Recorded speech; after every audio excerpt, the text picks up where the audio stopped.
que tu as tendance à ruminer et avoir plein de pensées comme ça, souvent négatives dans ta tête qui t'arrivent sans que tu aies rien demandé et tu n'arrives pas à les contrôler, ça t'envahit? Si la réponse est oui, la vidéo du jour va te plaire. Aujourd'hui, c'est une petite capsule courte où je vais te proposer un petit exercice que je propose aux personnes que j'accompagne pour les aider quand elles ont plein de pensées comme ça, plein de ruminations. Juste avant, je me présente, je suis Laure Durand, psychologue et psychothérapeute, spécialisée dans la prise en charge des personnes qui ont vécu des psychotraumatismes et j'accompagne aussi des personnes neuroatypiques qui ont envie d'apprendre à mieux vivre avec leur neuroatypie. Et sur cette chaîne, je te propose des vidéos théoriques et pratiques pour t'aider à mieux comprendre ce qui se passe dans ta tête là, psychologiquement, et pour que tu crées une vie qui te ressemble et dans laquelle tu te sentes bien. L'exercice que je te propose, c'est de prendre rendez-vous avec tes pensées. Ouais, t'as bien entendu, tu vas prendre rendez-vous avec tes pensées. Tu vas consacrer 10 à 15 minutes par jour dans ta journée, tous les jours, pour dialoguer avec tes pensées ruminatoires.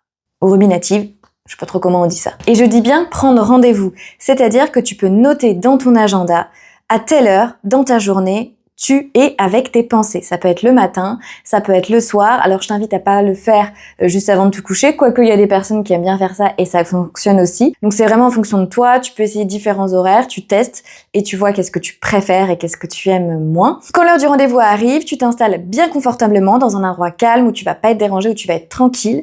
Tu sors ton minuteur et tu mets 10 ou 15 minutes, à savoir que quand ça sonne, tu t'arrêtes. Et pour éviter de se faire envahir par ses pensées sans maîtrise, sans rien, ça va être d'adopter une posture d'autocompassion, de bienveillance et de non-jugement. Alors si l'autocompassion c'est encore compliqué pour toi, c'est pas grave, tu vas y arriver, c'est un processus. Mais l'idée c'est vraiment d'accueillir ces pensées, ce qui nous vient à l'intérieur de nous-mêmes, sans se juger et en étant en auto-observation de soi. Donc ce que tu peux faire, c'est quand tu entends tes pensées, j'en avais parlé dans une vidéo que je vais vous mettre juste ici et dans la description pour un petit peu contrer cette partie critique parce que c'est souvent aussi la partie critique qui est derrière aussi toutes ces ruminations.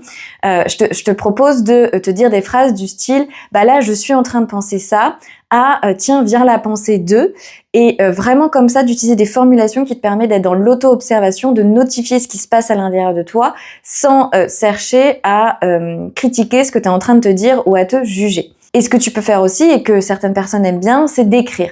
D'écrire brut tout ce qui te vient à l'esprit comme ça, noter toutes les pensées, les extérioriser, même si parfois c'est des choses qui sont pas très cool, pas très sympas, ou qu'il y a des gros mots dedans, on s'en fout.